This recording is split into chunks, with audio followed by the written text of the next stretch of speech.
안녕하십니까.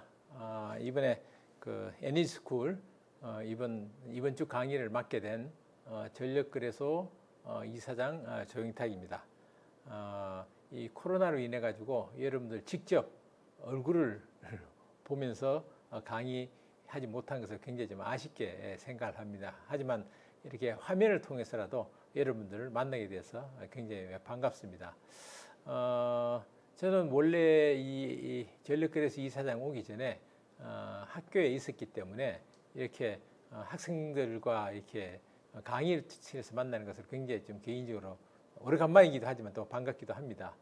오늘 제가 여러분에게 강의할 내용은 특히 이제 에너지 전환, 최근에 이제 전 세계적인 추세죠.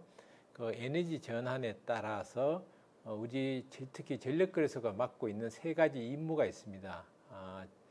정책적인 측면에서 전력 수급 계획, 다음에 전력 시장 운영, 그리고 개통 운영, 이 세 가지 측면에서 봤을 때 이 에너지 전환을 어떻게 대응해야 되느냐 하는 것에 대한 설명들을 덧붙이는 방식으로 강의가 진행이 될 겁니다. 내용상으로 본다면 크게 두 부분입니다. 앞부분에는 초반 한 20분 정도는요, 에너지 패러다임의 전환, 최근에 에너지 전환이라는 것이 구체적인 내용이 뭔가 하는 것을 개괄적으로 설명을 드리고요. 아마 이 부분은 여러분들 대부분 다 에너지 분야에 대해서 공부를 다 하셨던 분이기 때문에 대부분 다 알고 계시라고 생각이 됩니다만은 뭐 좀 서두 도입부의 측면에서 간단히 설명을 드리고, 나머지 한 3분의 2 정도는 아까 말씀드렸듯이 저희 거래소가 담당하고 있는 그런 전력 수급 계획과 전력 시장, 그리고 개통이 앞으로 무엇을 해나가야 되고 무엇을 준비해야 되느냐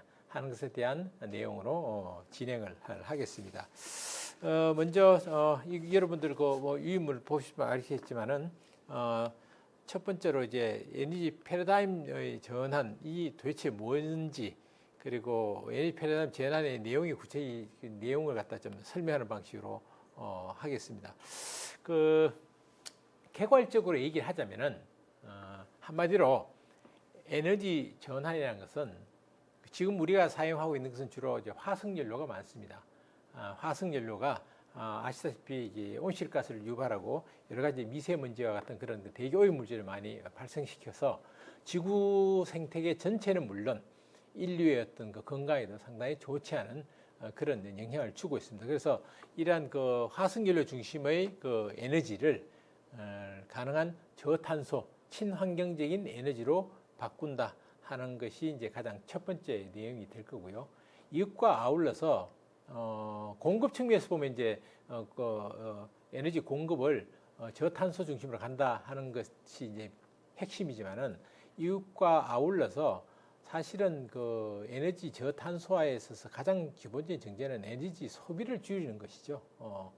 우리가 에너지 문제 영순위라고 얘기하죠. 그러니까 에너지 자체를 이제 줄이는 것 자체가 제일 중요하기 때문에 여기 유인물이 나와 있습니다만은 고효율적인 그런 소비 구조를 지향하는, 이것은 일반 가정뿐만 아니라 산업도 마찬가지고 일반 건물도 마찬가지고 가능한 에너지를 적게 쓰는 것이, 그것이 설령 화석연료든 친환경연료든 간에 에너지를 절약하는 것은 가장 기본적인 그런 내용이 되겠습니다. 그래서 공급 측면에서는 화석연료를 저탄소로 바꾸고, 수요 측면에서는 가능한 소비를 줄이고 효율적으로 이용하는 그런 구조, 단순한 소비뿐만 아니라 산업 구조도 그렇게 바뀌어야 되는 거죠.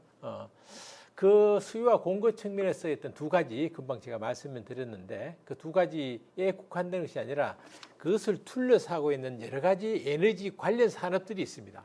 이것도 동시에 변해야지만 전체적인 에너지 전환이라고 볼 수가 있습니다. 예를 들자면 지금 우리가 화석연료 중심으로 하게 되면은 석유 정제부터 해서 무슨 뭔가 관련된 산업들이 있듯이 이것도 마찬가지입니다. 화석연료가 다른 저탄소 친환경 에너지를 바꾼다는 얘기는 그 에너지와 관련된 모든 산업 생태계가 동시에 바뀐다 하는 의미를 갖고 있기 때문에, 단순하게 에너지가 저탄소로 바뀌고 소비를 줄인다는 측면을 넘어서서 그것의 수급의 전반적인 바운드리라 그럴까요? 이런 것들이 전반적으로 다 바뀌는 거다. 산업 생태계가 그런 내용을 한마디로 우리가 에너지 전환이다라고 볼 수가 있겠습니다. 구체적인 내용들은 하나씩 짚어가면서 말씀을 좀 드리도록 하겠습니다. 그래서 그 금방 제가 말씀드린 것들을 좀 더 구체적인 모멘텀 중심으로 다시 설명한다면 크게 두 가지를 먼저 얘기드릴 수 있겠습니다. 물론 과거에도 우리 에너지는 많이 변해 왔습니다. 아주 뭐 옛날 시대 선사부터 나무를 사용한다든지 다른 석탄을 사용한다든지 지금 이제 석유로 나왔지만은 그 각각 또 에너지가 사실 그 상으로 보면 에너지 전환이죠. 나무에서 뭐 석탄으로 바뀐 것도 에너지 전환이고 석탄에서 석유로 바뀐 것도 전환인데 이번에 얘기하는 에너지 전환의 어떤 특징은 뭐냐 하면은 두 가지라고 볼 수가 있습니다. 뭐냐 하면은 처음으로 우리가 신기후 체제, 즉 지구 생태계 전체가 문제가 됐기 때문에 이 연료를 바꿔야 된다 하는 것이 가장 첫 번째 모멘텀입니다. 그러니까 이전과 구별되는 특징이죠. 그래서 신기후 체제. 그러다 보니까 아까 제가 말씀드렸듯이 탄소 중심에 있던 에너지가 아니라 탄소가 없는 카본 프리거나 저탄소로 바꿔야 된다는 그런 전 세계적인 그런 기후 변화에 대한 대응, 이게 첫 번째 모멘텀입니다. 다른 과거와 구별되는 첫 번째 특징이죠. 다음에 두 번째로는 그 최근에 여러분들 많이 들어보셨겠지만은 4차 산업혁명, 그죠? 인공지능 문제지, 사물 인터넷, 클라우드, 그죠? 빅데이터, 모바일, 그 AI, CBM이라고 하죠. 우리 흔히 축약해서 얘기하듯이 이런 새로운 기술이 결합됐다 하는 것이 두 번째 특징입니다.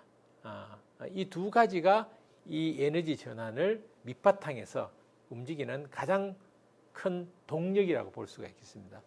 이 두 가지가 결합되면서 어떤 현상이 나타나느냐 하면은 크게 봐서 우리가 3D라고 얘기하는데 세 가지.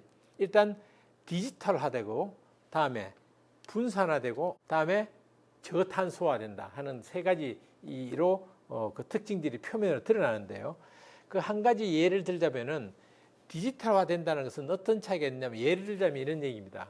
여러분들 집에 다 계량기 있잖아요. 그죠? 지금 있는 계량기는 적산 계량기예요. 월 1년 한 달 동안 얼마 썼는지만 그냥 나타내는 그런 한 달에 뭐 300kW를 썼다든지 뭐 400kW 썼다든지 그것을 측정하는 거지, 각 계량기가 달린 그곳에서 어느 시간대 얼마를 전기를 사용했느냐는 것은 나타내지 못합니다.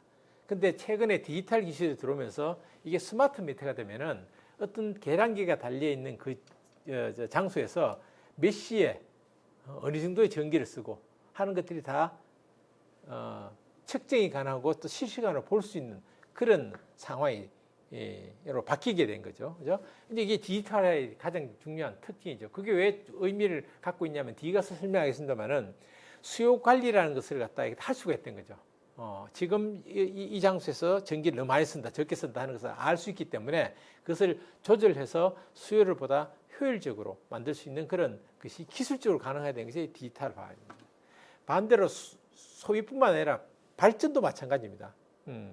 발전기 같은 것도 우리가 디지털화 되면은 이게 모든 걸 관절한다든지 발전기 조정한다든지 이런 것 다 컴퓨터를 통해서 막 이런 걸 갖다 조율할 수 있는 이런 식의 상황이 되고, 최근에 어떤 거 보면은 발전기에 센서를 달아가지고 대략 그 발전기 어느 부분이 어떤 식으로 동작이 이상이 된다, 또는 어떤 이런 식으로 가게 되면 이 부분이 고장 날 것 같다 그러면 미리 그 데이터를 확보를 해가지고 미리 사전 정비를 한다든지 이렇게 해서 보다 발전기도 효율적으로 돌릴 수 있고 하는 그런 측면. 송전 마찬가지입니다. 송전망이라는 것이 수백 킬로에 걸쳐서 송전망이 이제 여러분 알다시피 가는데, 그게 중간에 어떤 사고가 나게 되면, 송전 사고가 나게 되면 전기가 정지됩니다. 그럼 그걸 잘 컨트롤하고 잘 감시를 해야 되는데, 예컨대 그걸 할 수 있는 기술이 어떤 것들이 있냐? 드론 같은 겁니다. 드론으로 그걸 쫙 보면은 어디에 어떤 문제가 생겼다는 걸 미리 파악할 수 있기 때문에 이것도 이미 디지털 기술이죠, 일종의. 그죠? 이렇게 발전부터 송전, 소비 모든 이 부분에 있어서 다 이게 디지털 기술이 들어오고 있는데, 이 자체가 굉장히 전기 발전부터 해서 송전, 소비까지 엄청난 변화를 갖고 올 가능성이 높다 하는 겁니다. 그래서 디지털화 된다는 게 이제 표면에 나타난 첫 번째 특징이고요. 다음에 두 번째로 분산화, 이 얘기는 여러분들 알다시피 지금의 대부분의 전기라는 것은 대규모 발전사, 원자력이든 석탄이든 가스 발전이 특정 지역에 지어 있고, 아무래도 도시에서 떨어진 데서 많이 하죠. 그래서 장거리 송전하는 이게 대부분의 시스템입니다. 그러니까 특정 지역에 발전소를 집중으로 짓고 그것을 소비지까지 끌고 가는 이런 식의 시스템이라면은 여러분들이 최근에 들어오고 있는 재생 가능 에너지는 태양광, 풍력 등등등 이런 것들은 다 소규모로 해서 분산해서 들어갈 수 있습니다. 때로는 소비지 근처에 갈 수도 있고요. 뭐 알다시피 뭐 태양광이라는 것은 바로 여러분들 집 지붕 위에 건물 위에 달려버리니까 이 발전원 자체가 어느 특정 지에 집중되어 있지 않고 분산화가 된다는 거죠. 그렇기 때문에 더더욱 디지털 기술이 필요한 거죠, 사실은. 집중화되어 있으면 몇 군데 뭐 그냥 딱 통제해서 보면 되지만은 분산화되어 있는 것을 확보해서 이 각 발전기가 어떻게 되느냐 하려면은 이 디지털 기술이 굉장히 중요하게 되는 거죠. 그래서 하여튼 이 분산화되는 측면이 두 번째 중요한 특징이고요. 다음에 세 번째는 아까 얘기했죠. 여기 이 기후 체제에서 모든 에너지가 이제 저탄소로 가는 방식, 디카보나이즈 되는 방식으로 바뀐다 하는 건데 여기에 또 하나 중요한 전제는 뒤에 제가 적어놨습니다. 일렉트리피케이션입니다. 이게 저탄소화로 가면서 모든 에너지가 전기로 지금 수렴되고 있다는 겁니다. 이것도 굉장히 중요한 특징입니다. 예를 들면 이전에는 우리가 보면은 자동차는 석유, 휘발유, 뭐 경유, LPG, 다음에 난방은 뭐 등유, 전기 전자제품만 전기 이렇게 되어 있는데 지금 그게 완전히 바뀌고 있죠. 냉난방도 전기, 난방도 전기라잖아요. 시스템 그 온풍기를 해가지고 그죠. 최근에 자동차의 가장 큰 트렌드는 뭡니까? 전기차잖아요. 그러니까 크게 에너지를 수송용, 난방용 그리고 전기 발전 이 세 가지로 나누는데 지금 난방도 전기로 바뀌고 있고 수송 이전에 석유가 단다는 수송도 전기로 바뀌고 있다는 거죠. 그래서 모든 에너지가 전기로 수렴되고 있다는 것이 굉장히 중요한 특징입니다. 그렇기 때문에 전기를 어떤 에너지로 만드냐는 것이 더더욱 중요하게 된 거죠. 전기를 석탄 발전소가 그 전기를 만들었으면 그것도 아무 의미가 없는 겁니다. 그죠? 예. 그래서 전기가 되면서도 저탄소의 방식으로 전기를 공급하는 것이 굉장히 중요한 관건이 된다 하는 거죠. 그래서 이 두 가지 모멘텀에 의해서 나타난 특징이 바로 이 세 가지다. 이거는 이전의 에너지 전환과는 구별되는 특징입니다. 3D, 디지털레이션, 디센트라이제이션, 디카보나이제이션. 이것이 이제 지금 우리가 당면하고 있는 에너지 전환을 위에 두 개는 기본적인 밑에서 움직이는 동력. 이것은 그것이 드러난 형태를 특징을 세 가지로 적자면 이 세 가지로 요약할 수 있다라고 볼 수가 있겠고요. 이걸 더 좀 현대 우리나라 정책에 더 연관시킨다면 최근 정부가 많이 이제 뉴딜 얘기를 많이 하고 있지 않습니까? 뉴딜이 크게 두 축입니다. 하나는 디지털 뉴딜이고 하나는 그린 뉴딜입니다. 그죠? 이게 이제 전력 분야에서 이 두 개가 그대로 드러나 있는 거죠. 디지털 측면에서 보면